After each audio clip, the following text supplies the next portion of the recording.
trigger is like when bad shit happens.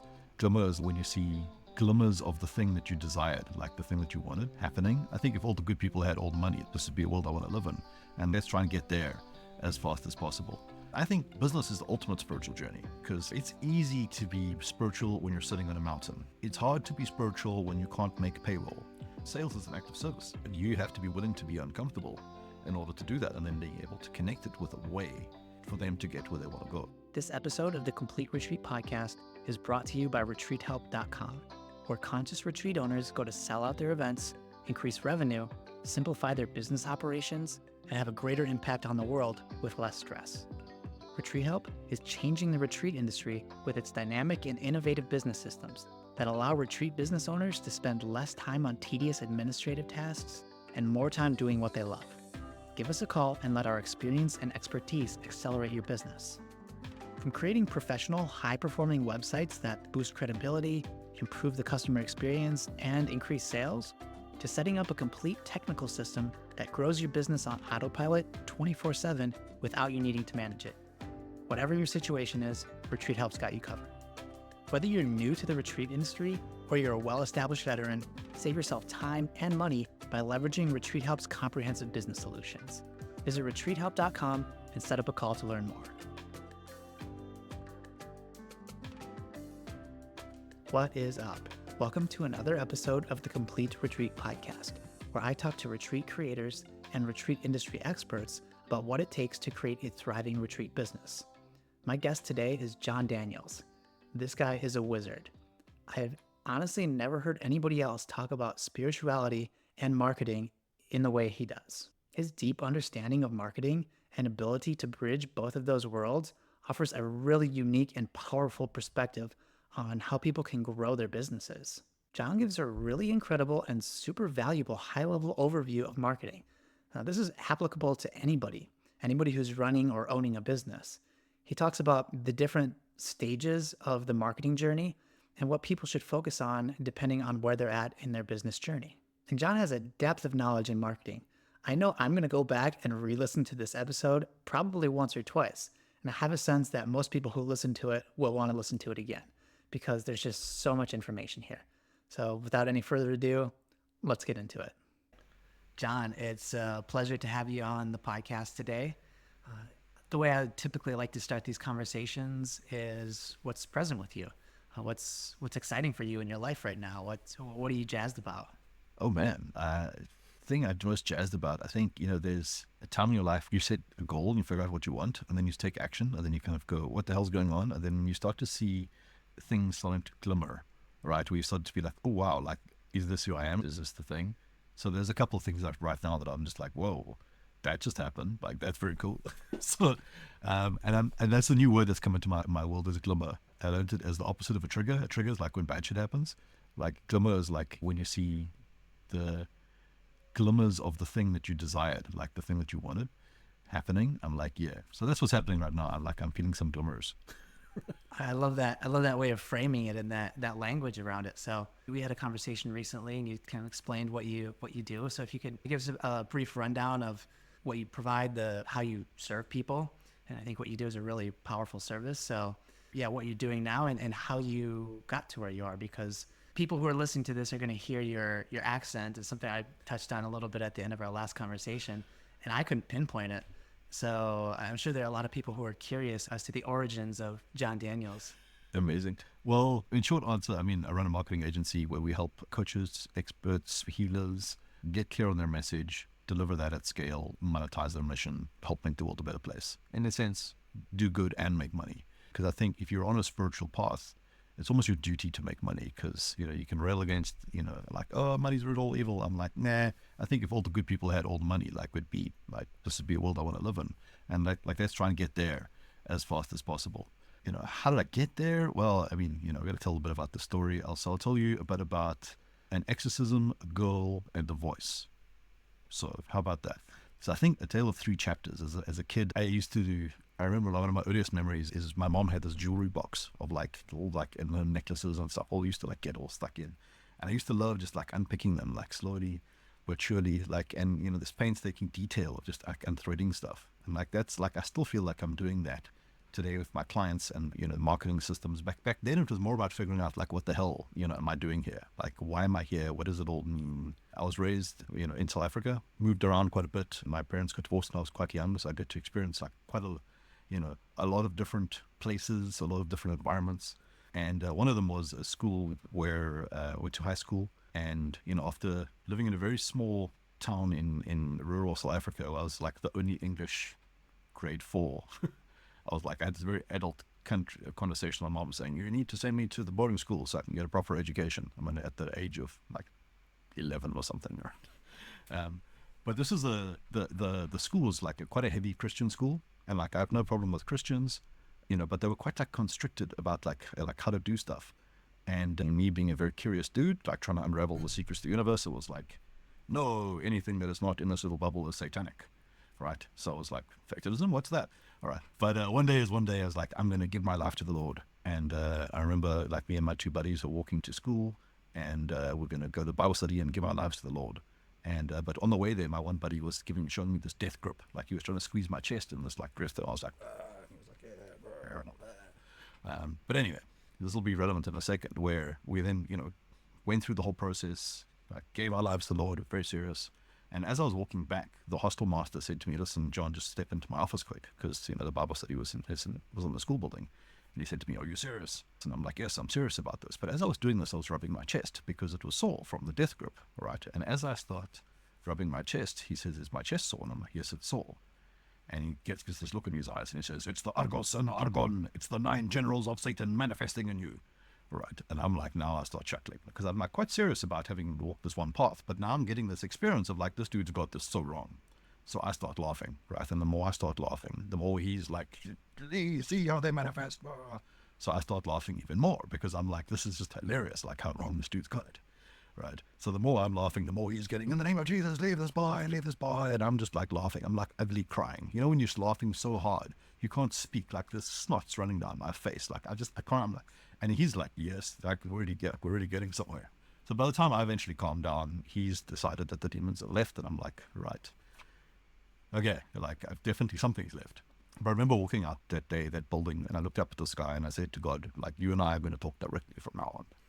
Like, there's not going to be a middleman. Like, I'm not going through any intermediaries. I want to apprehend whatever that spiritual essence is, and feel it like directly. So that was like the first part. Is like, so that led me to this quest, and I'm still on this quest to kind of pierce the veil and just understand reality, God, divinity directly, not intellectually, but the visceral experience of that. So that's the exorcism. The girl. I was living in South Africa. I met my wife. She was my wife then. She was just this really pretty girl at a party, and I was like, my friend had introduced us, and she said to me, my parents want to move to Scotland. And I was like, what are you going to do? And I'm like, well, this seems amazing. What do you want to do? She's like, I want to move to Scotland. I want to travel. So my plan at the point was, I want to work from anywhere in the world. I want to travel the world, learn from the masters, and I want to teach back whatever I learn. So, and she was like, cool, I'm going to travel. You want to travel? Let's go. So I left everything. That was the exorcist, the girl, and the voice. Lived in Scotland for a while. Basically did marketing for, whoever needed it. Found the startup community here, started working with a lot of funded tech startups, which is really interesting. Again, untangling this complexity. But when COVID hit, most of my clients said, listen, we can't market. We need to, like, it's pointless having you as a marketing consultant, because we can't market. So it's like, okay, great. So suddenly I went from having a thriving business to no clients. But, having the spiritual kind of angle to that, I was like, this is an opportunity. It's either a crisis or it's an opportunity. I went within and I was listening for the message, and the voice said to me, weaponize the light bringers. Okay, so with that came this like diagram, this like explanatory thing of the world and all the people in it. And the light trying to get in, like whatever you want to call that, God, the universe, whatever, trying to get in. And people within there rising, like wanting to connect to that, bring it down and spread it around, whatever that looks like, And it doesn't really matter about the discipline, but they typically look like experts or coaches, people that have been through stuff, been through some kind of darkness, metabolize that, and now want to, enable other people to go through that transition faster.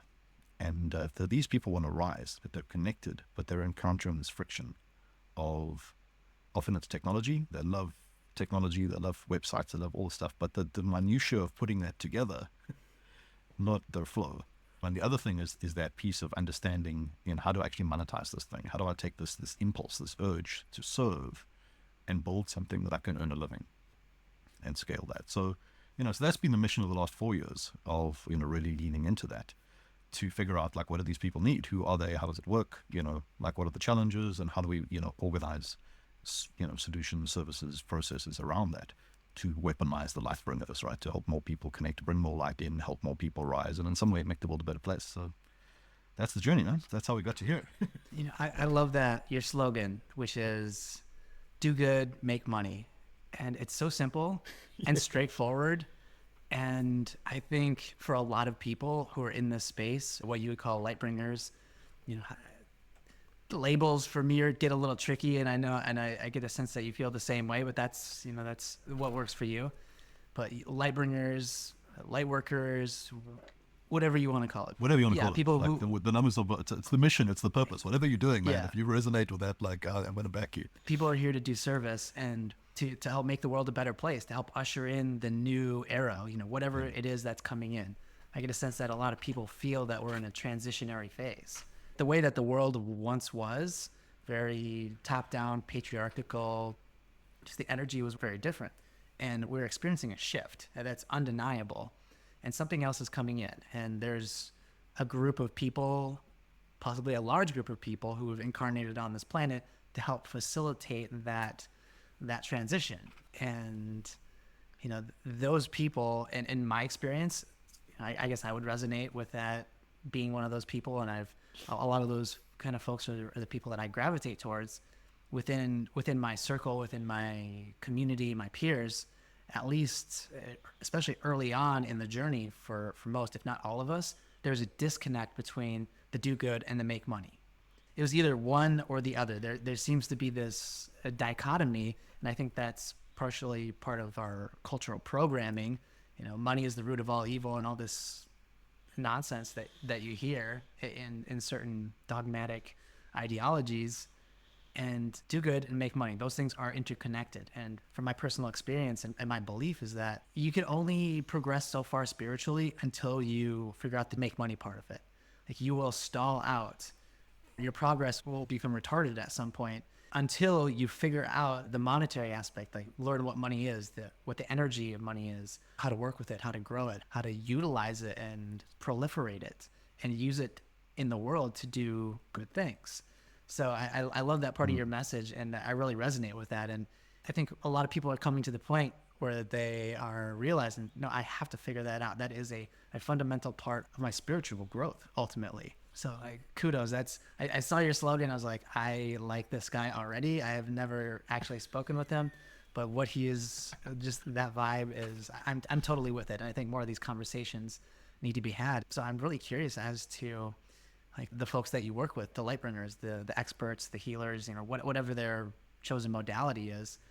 I'd like to know more about the challenges that they experience and what you're seeing from your perspective, working with probably a wide swath of people who are in that demographic. Yeah. So, I mean, I've kind of assembled one of the frameworks I use, what I call the three impacts, the three summits of Impact Mountain, right? So it's like, imagine like a mountain with three summits. And this is how I see the journey. So like summit 1 is about making money, right? Summit 2 is about using the money to use systems to buy back time. So there's like 3 quests. Like the first boss level is money. The second boss level is time. The third boss level is impact. And there's like a skill to master at each level. The money level, the fundamental skill around that is sales. It's conversations that end in people giving you money for stuff. And how do we navigate all of that? And then level 2, the boss level, is time. All right.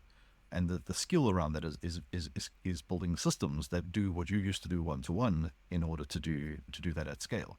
Now, how people goof this up is, I think, and I'll make some cool graphic about this, but like level 2, there's like a siren song that's like, ooh, look, shiny, shiny, shiny. Marketing stuff is easy to do and requires very little. It's easy, easier, all right, to go play with the shiny toys. Hey, I need a new website. I need a new funnel. I need a new thingy, right? This stuff is fun to do, and you get this dopamine rush when you do it. But it doesn't make any money by itself unless it connects actual humans to a thing that actually helps them get where they're going to go, right? So people look at the funnel and go like, oh, you need a funnel. It's like, no, the funnel is the last visible thing on a long journey, right? Because Level one, there's a big monster called awkwardness, right, which arises when you have to talk to people about money, especially when you're selling your own stuff. Okay, because I think business is the ultimate spiritual journey, right? Because it's easy to be spiritual when you're sitting on a mountain. It's easy to be spiritual when you're at the meditation retreat. It's easy to be spiritual while you're doing yoga. It's hard to be spiritual when you can't make payroll, when you can't pay rent. Okay, like this to me is like it's the walking through the eye of the fire. This is where you get to see what you're made out of, right? So to me, like spirituality is not about avoiding difficult things. Okay, it's about being able to summon more power so you can handle more of that, right? So that when you can allow these things to enable you to rise, right? It's not about being like, oh, the meditation hack or whatever, or the thing that allow you to not have difficult shit happen in your life. Like that's not what this game is about, right? That's not what this Earth School is about. It's about going, yeah, you're going to get, like it's the yin and yang, right? That is literally a schematic diagram of this plane of existence, right? There is equal, good, and bad, and it just swishes around, but it's our perceptions that label these things. So it's like COVID hit and like my whole business crashed. And it was like, was that a bad thing? Well, it is whatever you say it is, right? And I was like, okay, I can either, I have all the evidence to support that this is a terrible thing that happened to me, or it's the best thing that ever happened to me, right? And that to me is owning that and taking control of that. That's the energy of level one, all right? And you don't need a lot of shiny things. It's about figuring out who you're here to serve. And often it's not thinking, like it's there, but it's having the courage to go in there. And that's kind of the work, figuring out who you're there to serve. And then connecting the transformation that you can help with people to a monetary equivalent. That's where the marketing and the position is. It's just about like, okay, it's cool. It's like if I want you to give me a lift to the airport, I can negotiate that, and for our relationship to be in balance, I can do you a favor of equal value, right? That's an energy translation. Like money is just another type of that. And it's just mapping that to say, cool, you have some money, I would like some of that. How do we negotiate this exchange in such a way that everybody wins, right? And I like to think of it like a 10x multiplier. Like, if you want to be excited about doing what you do, how do we structure what you do so that it delivers 10 times the value that you're charging? And now we can exchange in abundance. You pay that price once, you figure that out once. But once you've done with that, you then are able to be excited about what you do and be like, yeah, like this is my jam. I can 100% help you, and it feels good. But you need to do the work up front. It's not about going, oh, I'm going to try and sell people or manipulate stuff. It's about being able to look yourself in the mirror and go like, my shit works. You give me this money, I will make this shit happen for you. Right. And I call it passing through the eye of the needle, like making a decision about who you're going to serve. And then you stand in the fire and you like figure it out. Like, how do you take those people there? And this is a lot of the time. It's like, oh, I'm going to try and do this thing. I say this as myself. You're like, oh, I'm going to do this thing. And then you do it a little bit until it gets hard. And then you switch. And you do a little bit hard and you switch. And it's like, okay, cool. The universe is going to reflect that back to you. But, and when you're able to bring your spiritual tools to bear, and be like, okay, when this gets hard, how do I get better? How do I become more present? How do I summon more power to be able to overcome this thing? Because if it is hard, it is valuable. And now you understood that transformation, you're able to help more people through that process. It's almost like you're expanding the spiritual bandwidth. You can channel more power through and enable greater transformations. And hell, you should get paid for that. So it's about those are the kind of parameters. That's how I understand that. It's not like do good, make money is some wishy-washy thing. It's like, no, let's get in there, man. Like as spiritual people, man, like you should be powerful, right? Like let's own it. Like the world needs us right now. There's a lot of crazy stuff going on. There's also lots of good stuff going on. And, we need to represent, right? Totally. And I think there is something that I had to come to terms with, and I think you maybe alluded to a little bit, especially with what you're saying there about we need to be powerful. There's this illusion, or at least there was for me, and I think this is something I perceive in other people, that if I don't have any options, or if I'm not making a decision about something, any certain situation, then there's nothing I can do about it. Maybe a good analogy is physical defense, like martial arts. There's no strength in not being able to defend yourself if somebody's bullying you. But if you have the skills and you can choose to turn the other cheek and walk away from that person, rather than that being your only option because you don't have the skills, there's power in that. That is where the power is, being able to say, I could defend myself, I could win a fight if I needed to, but I'm going to walk away. Like if this turned into a self-defense situation, I could handle myself and I would be okay. The power comes in the choice. And I feel like a lot of people, especially when it comes to money and looking back at my own life, when I was in situations where I didn't have anything, gave myself this false sense of piety that I'm not contributing to the capitalist system, or I'm not contributing to this or that because I'm choosing not to. No, I didn't have a choice not to, because I didn't have any money. I couldn't participate in a meaningful way, and there wasn't power in that. There simply wasn't. Yeah, you're just rationalizing that. But my kung fu teacher used to say, like, if you argue for your limitations, then you get to keep them. Yeah, and there's a lot of people, and it goes beyond just the money thing, but arguing for our limitations in the sales, in the marketing. Like, oh, I don't have enough people coming into my business. I'm not getting enough interaction with people. It's like, oh, you could be at the effect of that. You're either reactive or proactive to it. Like, oh, I don't know what to do. I don't have enough leads. I'm not having enough conversations. I'm not making enough sales. I was like, okay, or I can own this, and if somebody else is doing it, I can do it. And I just need to, as you say, walk through the eye of the needle and go through whatever it is, become the person I need to be to get the results that I want to get. That's almost always going to mean getting outside of your comfort zone, because no growth happens inside of your comfort zone. We talked about the first levels of the mountain. Like, how does one go from level 2 to level 3? Yeah. Well, I mean, it's all fractal. The thing that moves, like the skill of sales, is about connecting to people, like the people that you want to serve, and then listening carefully to where they are, where they want to be, what's in the way. This is the most powerful question: is, do you want help with that? That's where you start to make the transition into the money thing. Do you want help with that? And then this is what help looks like. This is what help costs. Now, once you understand who the people are, what the challenges are, what the reality is that they're looking at, what desired reality is, what all the bullshit is in the way, and then you've been, one bit by bit, your visceral understanding of what the bits are in between, then you're in a position to be like, cool, what social media channels should I show up on? Well, it's the social media channels where the people that you speak to are on. And here's the crazy thing. People are like, oh, social media, it's a great way. But, so you can see this is the top level over here. That's the 3 mountains, right? So the bottom level is sales, and middle level is time. And it's delivery systems. So that's the list of people to speak to. That's some conversations. That's making an offer. Do you want some help with that? Then the next level up from those are delivery systems. So to offer you actually serving people. The next level up, the first system, is the system that delivers the value. Now, if you're doing coaching or something like that, often that's just you spending time with them. But you put in enough reps, you start to see what the frames are. You start to develop resources and systems and processes and worksheets and recordings and things like that. And it's very specific to the people that you're helping, because it's like you're doing it one-to-one, so they get the full experience. But you put the reps in for the same people. This is why the niche is so important. It doesn't matter what niche, but pick one, because then you get to see the patterns. You do the same thing again and again. You get to be like, oh, okay, I'm always doing this thing. I'm always doing that. Oh, cool. And you start to put the systems together, because you're then able to you build blocks on top of each other, right? Your solution becomes more potent because you're learning each time you do this thing. It's like Bruce Lee says, I don't fear the man who did 10,000 kicks, and I fear the man who did one kick 10,000 times. And that's you putting in, you serve the same person every time. You sharpen that edge. So that's the delivery systems. The next one is the sales systems. It's like, what does it take for them to say yes? You start to understand the beginnings of that process. I have lots of frameworks now about my sales processes goes, cool, how far are you up Impact Mountain? Let's see where you are, and then I can offer you the next step.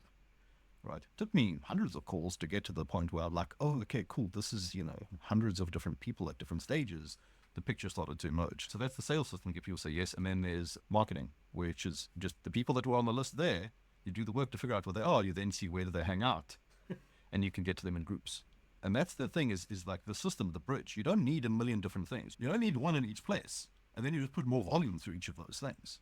Right. So that's level 2. And it's about the system, and the transformation is about from being the business to having a business. Something else that isn't you that delivers the systems, that delivers the transformation. And that's, that's a whole mission on itself. I mean, that process, level 1 to level 2, 3 to 5 years. Okay. Like, it's not the quick fix. I'm living doing this myself. I like to think I'm pretty good at it. Man, it just takes time. Right. You just got to put the reps in. Maybe that's a limiting story I'm telling myself, but that's been my experience. And then level 3 is about teams. All right. So here you've got a list of people. There it's your marketing systems. Here it becomes a community of your prospects. Like you're collecting, you understand, you kind of become low-key famous in that group of where they are. And the groups and the way they're configured are completely different depending on your niche. But you need to know how they hang out, where do they hang out, what are the groups, the associations, the memberships, the masterminds, the retreats, the whatever it is. The middle one over here, so here's your sales systems, that then becomes the community of your past clients, your alumni, the people that become your advocates, and potentially your mastermind groups and those kind of things. It's how do we connect and orchestrate those people. And then this last one, which really took us by surprise. So here's your offer, there's your delivery systems, there becomes your team. You start to build a group of people that start to facilitate the transformation on your behalf. And it took me completely by surprise that it's like, hang about, like I can build a place, like I can make a space for people. Like this is super cool. Because not everyone wants to do the entrepreneurial thing. Some people just they're like, hey, I like what you're doing. Maybe their job sucks and you can create a job that people love. At that level now of having a team and having that responsibility to hang out with people, it's a thing, man. It's power, but it's also responsibility. That's the level. So the dynamic here is one-to-one. The dynamic here is one-to-many, where it's you to many people. And the dynamic is many-to-many, where it's you and a group of people that are interacting with other groups of people. So that's, that's the, how do you get to level 2 to level 3? Hopefully that explains. That's my understanding of it as much as I understand the game at present. That's a very comprehensive and methodical approach, going step by step by step to get to as far as you want to go. A lot of people aren't going to want to go all the way to having a team. That's just not in their wheelhouse, for whatever reason. Maybe they just enjoy working solo more, or whatever it is. Not everybody's going to want to go all the way to the top, but having 100%. a method to be able to progress from one to the next step, to the next step, to the next step, until you get to where you want to go, I think is really powerful. And this is something I see is people is beyond just being an entrepreneur, building your business. This is something that transfers over and is visible in the spiritual space as well, is people wanting to take shortcuts, people wanting to jump from the second block in level 1 up to level 2 without doing all of the required steps to get there. We see that in different facets and different areas of life. And in my perception, that's just unsustainable. Like if you don't have a solid foundation, whatever you build upon it is going to crumble in one way or another. So I really appreciate your framework and the step-by-step approach to getting people where they want to go. Yeah, I mean, that's just the lived experience of just going through it myself, but also just listening to lots of people and saying, I've been very privileged to be able to work with a lot of coaches at different levels of the game, and to be able to see behind the scenes of okay, what does this actually look like? Be like, oh, okay, this seems to be, this is where you start, this is where you go, and be able to learn from some amazing people along the way. So a lady called Caitlin Doomler, she built one of the sales teams for Deepak Chopra, but she says sales is an act of service. All right, you have to be willing to be uncomfortable in order to do that. It's not about manipulating anyone to do anything, but it's about really connecting with people and being like, what do you actually want? Do you want to do this? And then being able to connect it with a way for them to get where they want to go. Because, that to me, it's not about manipulating anyone to do anything, but about you being able to stand in your truth and being like, I can't solve the whole planet, but if you are a light bringer and you want to figure out what the hell to sell and get the feeling in your bones that I can charge money for this thing, I can do that. I can do that all day long, and I can say I can do that because there's the visible piece of this whole thing. But it's like you look at social media, you look at marketing, there's social media is to positivity what the news is to negativity, right? If they're equal, there's reality, and then it's like the worst 5% is on the news and the best 5% is on social media, right? The reality is somewhere in between. If you had to see the reality on the news, it would be world literacy increased by 0.06% today.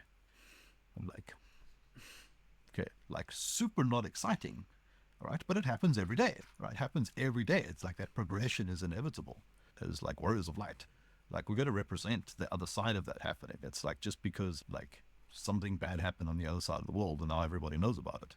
That doesn't mean that bad things happen most of the time. It's just that they get a lot of press.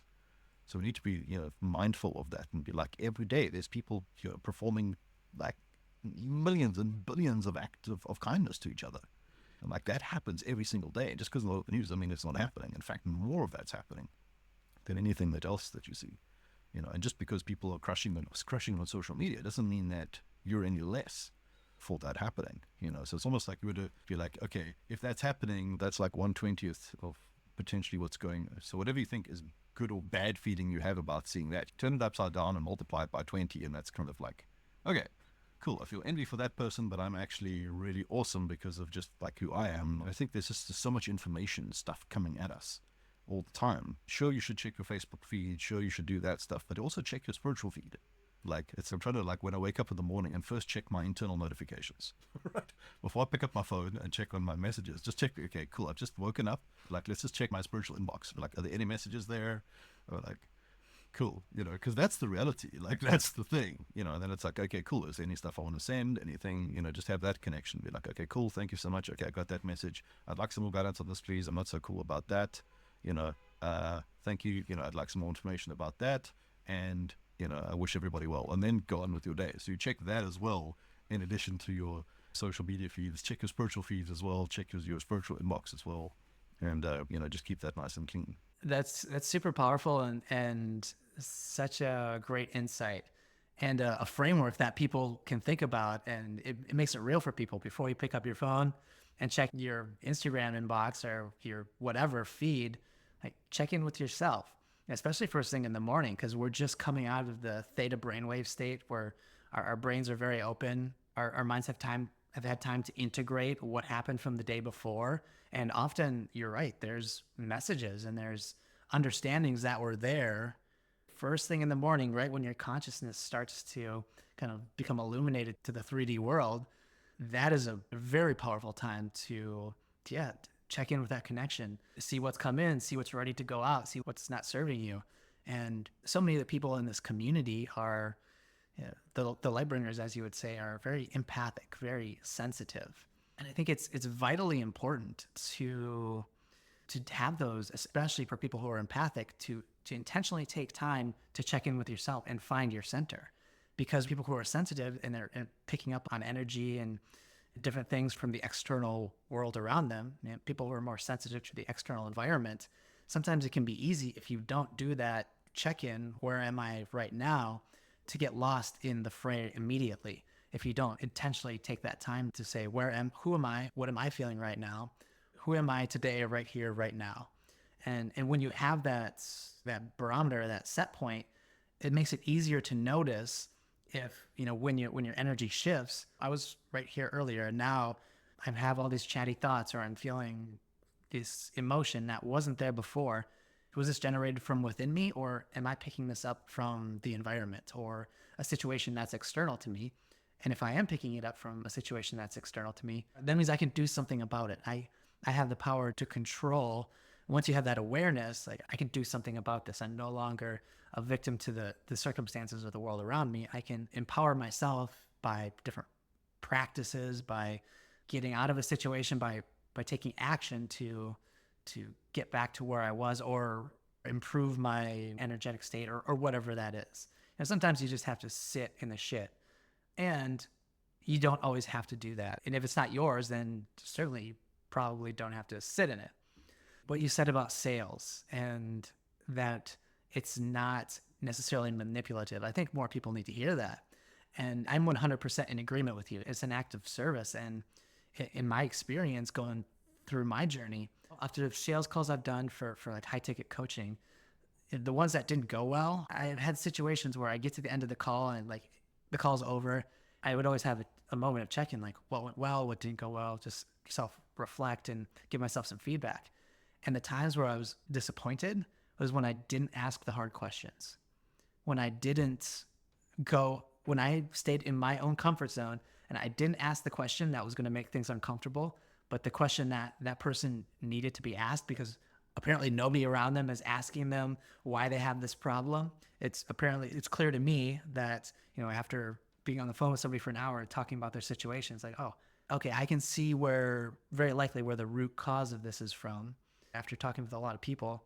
And by not going there, just because it's going to make them uncomfortable, thankfully I've had some mentors who were really awesome as well and helped point that out. Like, you're not doing them a service by not pointing out the thing that they need to see. It's not salesy to point out to them that they have a problem that you can fix. It's not manipulative to induce an emotion within somebody. Like, you're not responsible for their emotions. By pointing out the thing, even if it's going to bring up something uncomfortable for them. And you are not responsible for somebody else's emotions. And also, you have a responsibility to a certain degree and if you want to have a business and really help people, if you're serious about it, you need to ask those questions, and it's not going to be comfortable, and you need to get over it yourself. Yeah, 100%. And I think, there's a frame within that is that, we presuppose if you're in a sales role, if you're selling something that's shit, none of these rules apply. Get the hell out of there. Find something that you believe in that'd be like, okay, cool. I am selling something that actually works. Right. So that, I'm presupposing the existence of this frame. If you're selling something that doesn't work, none of the suppliers stop doing it immediately. Okay. And there's no one talking about like the thing that works. So like, think about you like you're a medical doctor, right? And someone comes in and they've got like a giant tumor or something like that, right? You're not doing them any service pretending that it's not there, right? Saying, I'm not going to point this thing out. It's like, no, like here is the data. Like here is my evaluation based on the evidence, right? And here is a course of action that we can do this. Like you came here to get somewhere and I'm going to tell you like, this is what's going on. And, and I think that's what you're alluding to. It's not about manipulating things. Like really the best salespeople in the world are freaking experts at the subject matter that they do, but also about human psychology and about like being able to help people make clear decisions and make sure that if you're really there to make a change. And I think, that's why like this whole Lightbringer journey, you start at the beginning of having to sell your own stuff. And that just cuts through all the bullshit because, all the stories, all of that stuff, it's going to shine a light on that. It's going to shine a blinding white light on all of your stories, all of your bullshit, all your limitations, all your, and then you get to heal that. If you're up for it, if you want to grow, if you want to go fast, like I think that process, you grow faster than ever because it compresses that experience. And it's not for everyone, but I love it, man. Like just standing in like that raw human emotion, it's pretty cool. And it's like the person's emotion, but also mine. And then you put the reps in, you get good. You get good at your delivery. And I just mean the delivery of the sales, but the delivery of the product. You start to create something, you get good at it. It starts to become fun. But I mean, it's fun at every level. There's always a journey, new level.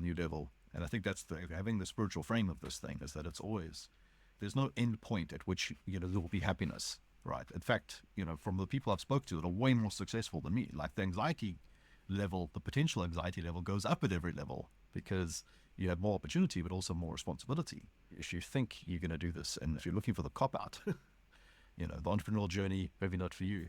But if you want to grow fast, you want to learn about yourself, you want to see what it looks like when you stand in the fire, to me, this is the ultimate, the ultimate video game, right? The resolution is fantastic. The haptics are first class and you get to keep all of the rewards. I'm in 100% agreement with you. This is very much, they call it the simulation for a reason.